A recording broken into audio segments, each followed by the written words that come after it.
Well, thanks for having me, Susan. I'm supposed to be here with Jason Thomas, the district conservationist for NRCS, but he ordered a whole bunch of trees, and unfortunately it's not raining, so he's doing trees instead of being here with me. So this map is kind of showing you in relation, I think you guys know pretty well, but the yellow is where Spring Creek is. Here's Broadhead. That's where we're focusing our work currently with. So Spring Creek is 303D listed or impaired because of the sedimentation in it, that too much dirt is getting in the stream, making it impossible for the fish to reproduce in the gravelly bottoms and whatever. And so it's not meeting its swimmable, fishable, drinkable, the standards for it. When NRCS had kind of a call for trying to get projects, and Jace, we had done another one up in New Glarus, the Ward Creek and Pioneer Valley watershed, that we had gotten money for that watershed, and so we decided to apply for more money. And so he talked with Jim Amrine from DNR, which I think you guys all pretty much know him, and we were trying to find a watershed that was small enough, that was egg center, you know, still working farms and that in it, something that we could tackle as the Land Conservation and NRCS with funding. And so in that conversation, they came up with doing Spring Creek, that they thought that would be a good match for trying to do that. And so federal money was available from NRCS through the National Water Quality Initiative. He applied in 2015 and received money in 16, and the money could go for 3 to 5 years. We'll see what Trump does with budgets, but that's what the plan is now. So in 2016, we allocated $600,000 in Spring Creek. Half of that money has been paid out already, and there's $250,000 available for 2017 currently. So for the opportunities for landowners of doing stream bank stabilization is kind of a bigger one for us, and then to reduce erosion. So we're trying to figure out different ways to do that. Cover crops is one that I'll go into, and then conservation practices of waterways, diversions, things like that are all on the table for getting cost sharing, and to reduce tillage. That's something that we kind of hope and expect farmers to want to do on their own. Jim Imrine has always said that about 1/3 of the sediment from the stream can come from a bare sloughing bank. And so we figured if we can slope back the banks and get them seeded, that we could really make an impact if we can get 1/3 of it taken care of. So just quickly to show you a historical aerial. So where the number is, 1937, that's the photo from that year, that you can see how Spring Creek, so where the road does the zig, just north and east is where we're kind of focusing our work on, but that's Oakley, Mindy's stomping grounds. And then you see between 37 and 63, there's some straightening. It got ditched. So those meanders are kind of drying up and whatnot. So in 1980, there's not a lot for trees along there. It's farmed. And in 2000, the trees are really coming on strong. 2015, more box elders growing, and other trees are shading the banks and whatnot. So this is just east of County OK in Oakley. These are some pictures of before the work was done. So this is a bare eroding bank that the water is slamming into the right-hand side. Oh, it's kind of dark up there. But that bank is probably, from the water to the top, is at least 4, probably 5 or 6 feet. And this is showing kind of a log jam just around the corner that isn't helping things. So with the trees down, the box elder, they're very prone to disease, and once they get big, they fall in and create all kinds of problems. This is Brad Williams, one of the farmers that rents the land. This is actually that they are operators on this land. They don't own the land. They rent it from Bob Beckwith. He's the landowner, but they are very good stewards of the land, and they saw it as a problem, and so they, want to fix it. And so they have equipment, and so they are doing the restoration work themselves as well. I have him standing there to show there's a berm essentially between the crop field and the river. So a lot of the water isn't just coming off the crop field and going in. It has to come along and go and find a ditch and then, take it in. So there's not any kind of infiltration or probably this is remnants from when the creek was straightened, that, the castings, they just threw it up on the side there. This is one kind of big bend. You can kind of see the silver maple tree off the thing, that it's being undermined completely with all the water coming under it. Again, more 4 to 6 foot banks. Trees that are growing are being undermined, and so dirt's able to slough into the stream. This was the plans that I came up with Brad and Jeff Williams for doing the work. And so the orange is what we've done in 2016, last summer and fall, and the yellow is what we're hoping to do this fall. The little stars are log deflectors. And well, the first big bare bank that I showed you, we kind of considered, well, should we put riprap in there to help stabilize that? Brad and Jeff weren't so keen on bringing rocks into their field, that then you're going to still have some stragglers around. So could we do something else? And so I said, well, we could just slope it back and see what happens. The DNR came back and said, well, what about introducing some habitat? And putting these log deflectors in creates habitat. And so it works out well. We're using some of the trees that were taken down, introducing them into the stream, that they're not going to grow, and to create habitat. So this is the project starting, just taking trees off the banks and sloping it back. This is Tony Strenz from the NRCS office, kind of reading the stream to see where would be a good place to put a log deflector. And then we found a spot, and so we're putting a log deflector in there. So we create a hole or a channel, or not a channel, a slot in the stream bank, and we put these, they're probably 15 to 20 foot long root ball and tree stumps in. So they stick out into the stream and they're pointing upstream, which a lot of people are thinking, that's the wrong way. But really, if you're playing with water, if it's going and you put your finger there, the water wants to get away from it, and so it's actually, you're deflecting it. So that's a log deflector, that the water's coming at it, but it's making it go more to the right than it would be hitting that bank. Here's the bank sloped and seeded, a big tree pile in the back. Here it is greened up. This is... Oh, what's that? I haven't even seen it. Oh, yeah. This was last fall, yeah, with the rye that they had put in there. How long did it take to green up? Oh, a couple of weeks. We were having some nice timely rains last fall, so it didn't take all that long. This picture, that's kind of darkish, but I'm trying to show, so this is work that we had done, and that is where we stopped.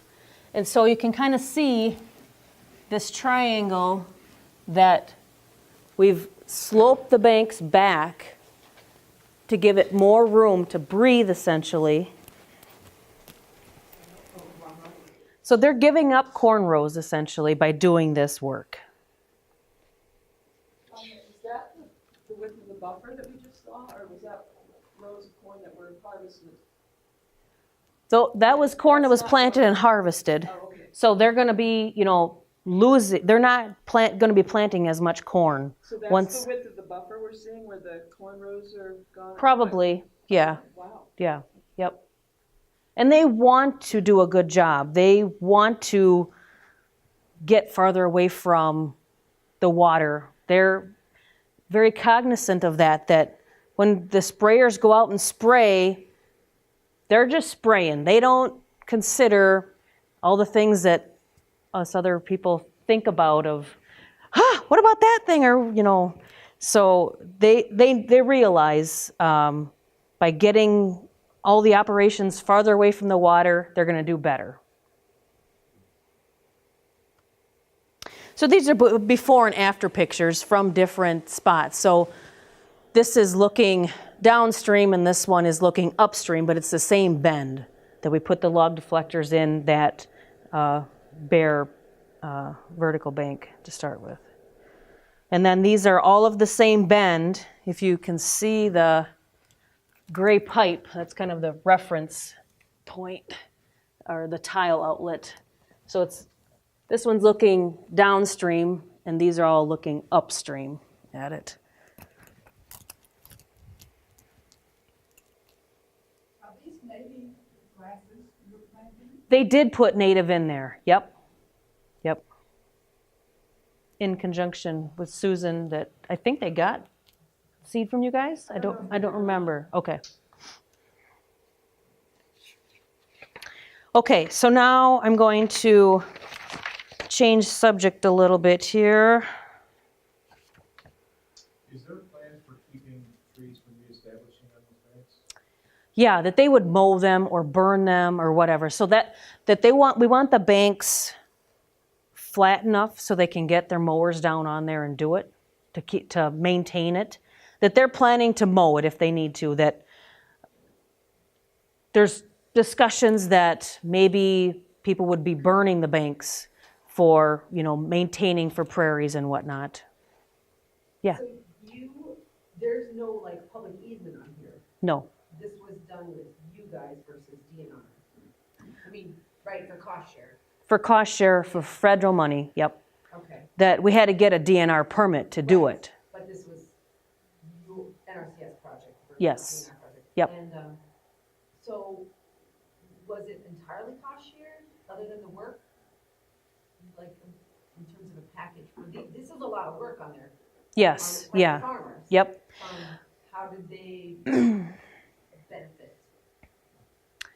The way they get paid is through EQIP, and I don't remember the numbers. Sorry, I didn't look that up. But EQIP pays at a flat rate. So if it's per cubic yard of soil that has to get hauled and trucked away or whatever, which they didn't, they spread it all on site, or if it's per acre of critical area that they are creating or maintaining.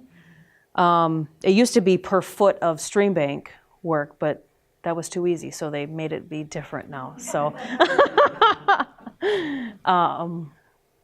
so a producer signs up to do the work, and we have the design all put together for it. So we've got it, kind of figured out as to how much the quantities of different components of the plan they're going to need. And so then they sign the contract for that much money. Once the project gets done, then they can get that money put in their account. Would you have a field day to let people from the public come and see it? I'm sure Brad and Jeff would love to have that. Well, we did have, our field day last year was at this site, and we saw the before during that field day. And there was some discussion then about a lot of people were hoping that we could have another field day and learn about this, see the on-the-ground results. We probably can plan for something in June again. Okay. Hopefully it's not as hot, we'll, but we'll work with you and put that together. yeah. So, okay, plan on sometime this summer checking this out. Very good. Yeah. So did I understand correctly? So there's going to be an effort to control trees and shrubs also along the bank? Yes. Okay. Yep. I thought, is there not a value in having taller vegetation because it cools the water? I thought that it was more beneficial for aquatic life if the water stays cooler. It is, but actually having depth in water keeps it cooler. So depth is also habitat, as well as, you know, trees to shade something that the water doesn't go all the way down, you know, can't penetrate to the bottom as long as it's deeper. So in wooded or forested stream settings, usually streams are shallower and wider. Once you get them out in the open, they tend to narrow up and get deeper. What kind of depth do you have there? Oh, maybe 6 inches to a foot in spots. I mean, some places it's 3-4 feet. I mean, there's some riffles and pools. I mean, it's healthy. Is that? Have any before and after parameters that you're following to say that this is a success, or we should have done something else, or something along those lines? Well, you guys are kind of helping with that you've done monitoring of stream samples and whatnot. And so there's going to be, you know, after samples, and hopefully those will show positive results. Yeah, Jacob. You were gonna say with the trees, but is there the box elder, their disease and stuff like that, they're undesirable? Is there other species that if they did come in that you leave or something? They could, yeah. I mean, there's maybe walnut or, you know, whatever. They all have, it was a lot of them, the placement, they were right on the banks, that there was really no reason to save them. I think it's just easier for them to have it, be able to maintain the whole thing. There's places farther downstream that they've kept a few trees that weren't box elder.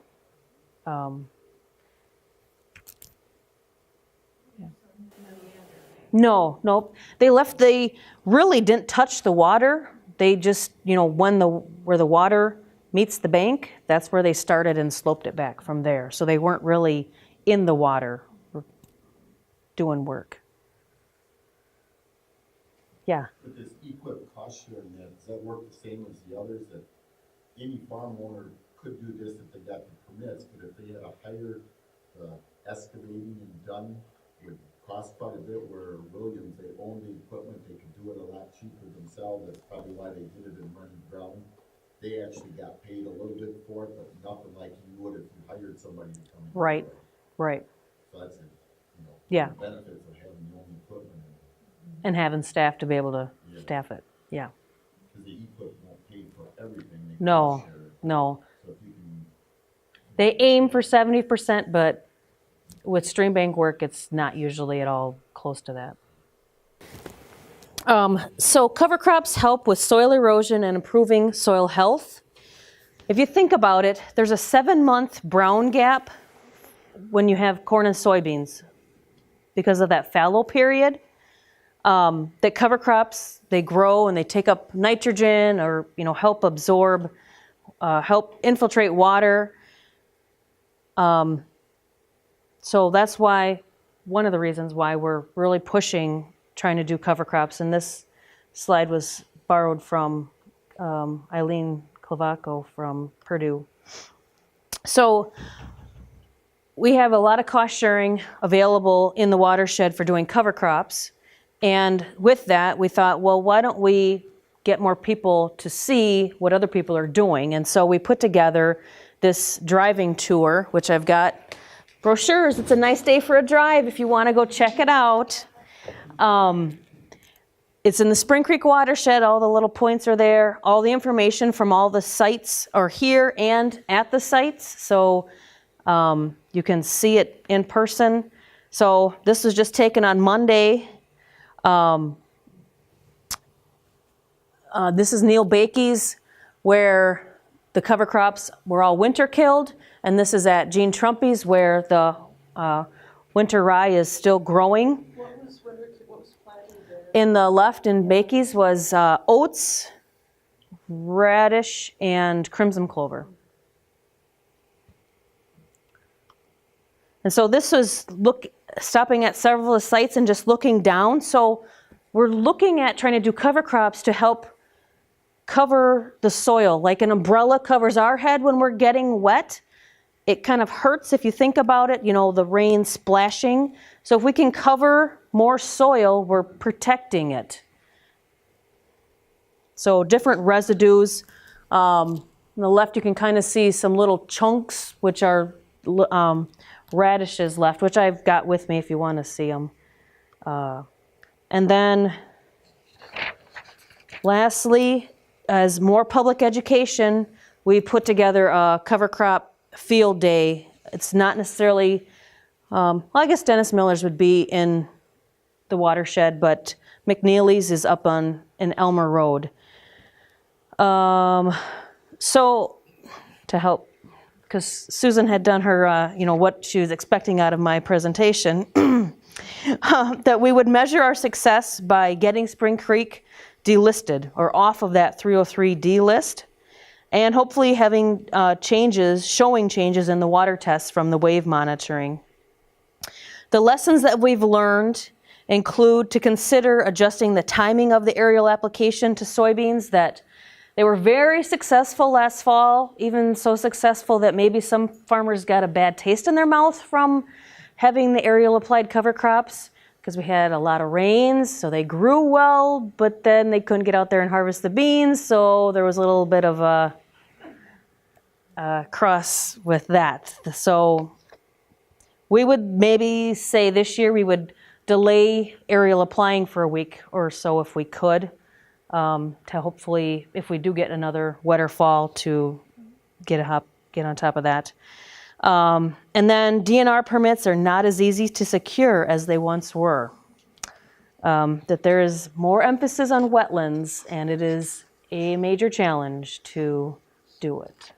So cover cropping in wet areas? no, for doing stream bank work. Oh, okay. That getting a stream bank permit is not as easy as it used to be, Okay, so you just have to work with them to kind of work through the details and, I guess. and the methods. Yes. And tell us more about the problem with harvesting the beans. The cover crop kept it from dripping out? Sure.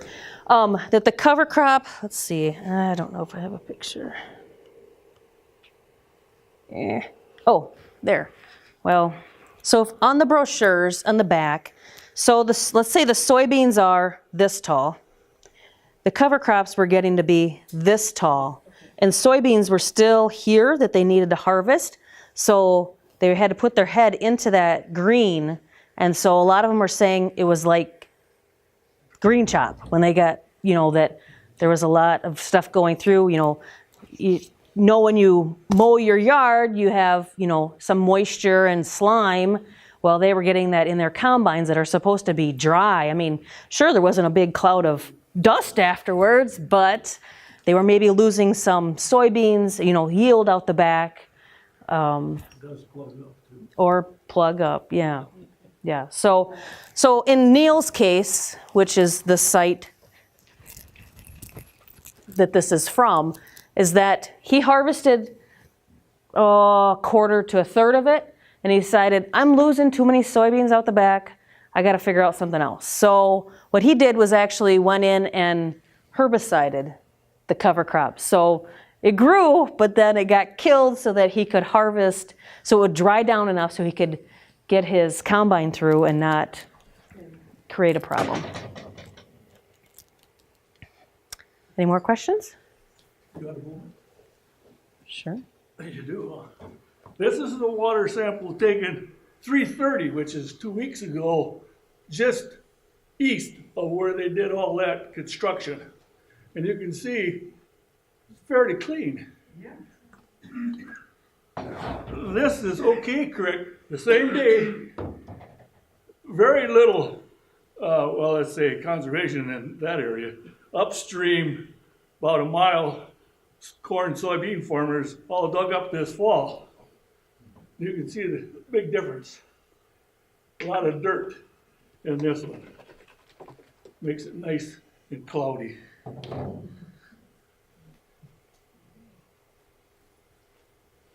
Very good. Okay, well, thank you very much.